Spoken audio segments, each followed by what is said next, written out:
So in the second question, so Mr. Raja had a sum of money. He spent 182 of it on the entrance fees to his family to a theme park, and 2/5 of the remainder on food. After that, he had 1/6 of his money left. So how much money did he have at first? Now, so what are the keywords? Okay, first we need to read, right? Then, okay, let me write down. So it's SCORE,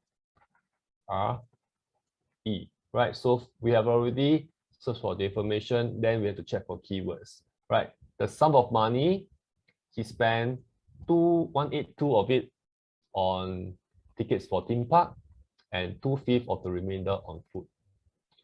Okay, after that, he has 1/6 of his money left. So how much of his money did he have at first, right? So now, so the next thing is to organize the information. So we will use a model to help us organize this information. So this represents the amount of money Mr. Raja has, and he spent 182 of it on tickets to a theme park. So let's put TP for short. So then he also spent 2/5 of the remainder on food.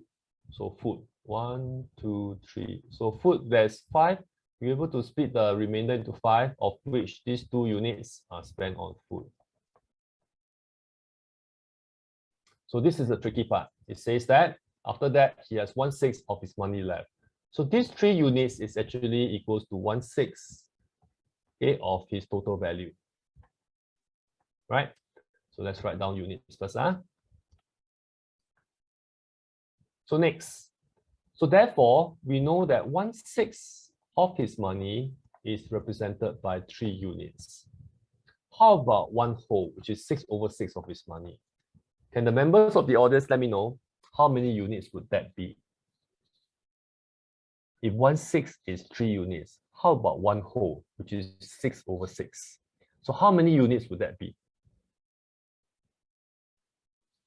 Right, thank you, Connie. So here, we need to multiply by 6, right? Because 1/6 times 6 equals to 6/6. So here, 3 units times 6, we will get 18 units, right? So 18 units is the answer here. So we know that in total, there are 18 units. So since there's 5 units here, so 18 minus 5, we will get 13 units. So therefore, we know that the money spent on theme park is equivalent to 13 units. And 13 units is actually equals to 182. So can you take a calculator and do a quick calculation for me?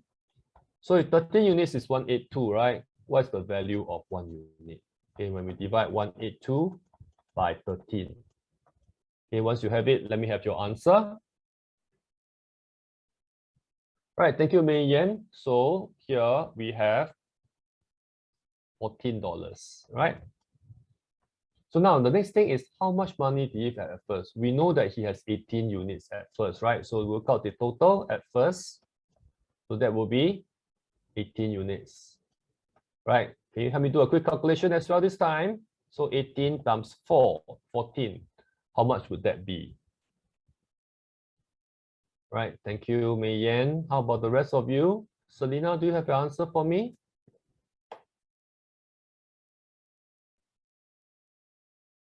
What would the answer be? Right, thank you, Selena and Connie. So we will have 252, right? Right, Jericho as well, 252. So therefore, the answer to this question is 252, right?